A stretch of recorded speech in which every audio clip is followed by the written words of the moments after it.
my dance, make it hurt.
Piece by dance, make it hurt.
Piece by dance, make it hurt.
And a very good evening, everybody. It's just a couple of minutes past 9 o'clock. It's Monday evening.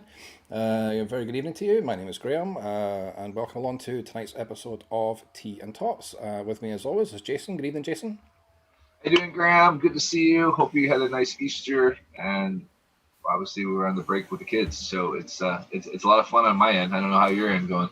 Well, I'm pretty happy because Aberdeen is a bit of an anomaly, and the kids went back today. So I was back to school run stuff this morning. So yeah, I get my 2 or 3 hours of peace back in the mornings now while both the kids are at school. So Yeah, I'm going to enjoy that while you're still stuck with yours for another week.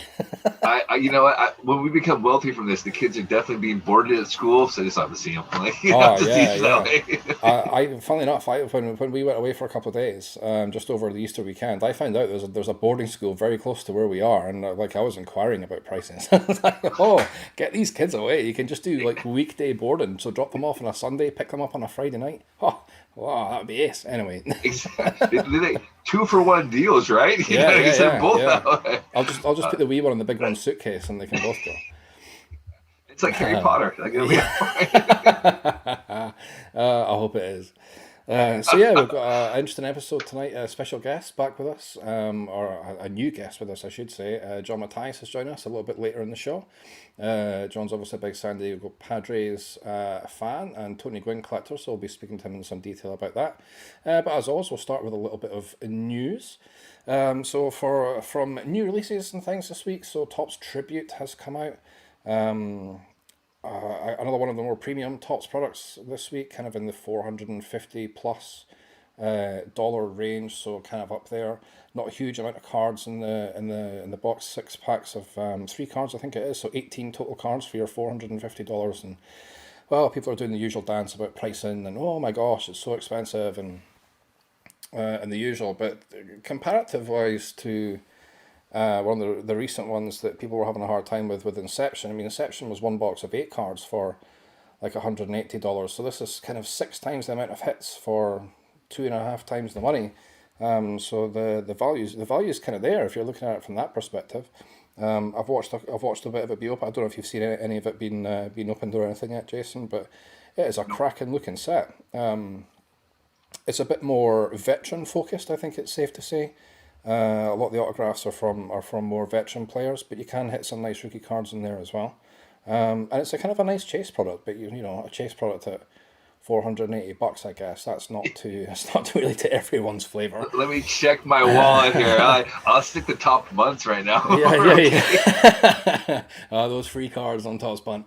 So yeah, I mean, don't get me wrong. I feel like a bit of an idiot like saying that. Oh yeah, $480, this product delivers value, but comparatively to some other releases, it does kind of deliver value. It's just a shame you're having to go to $450, $500 to try and find value.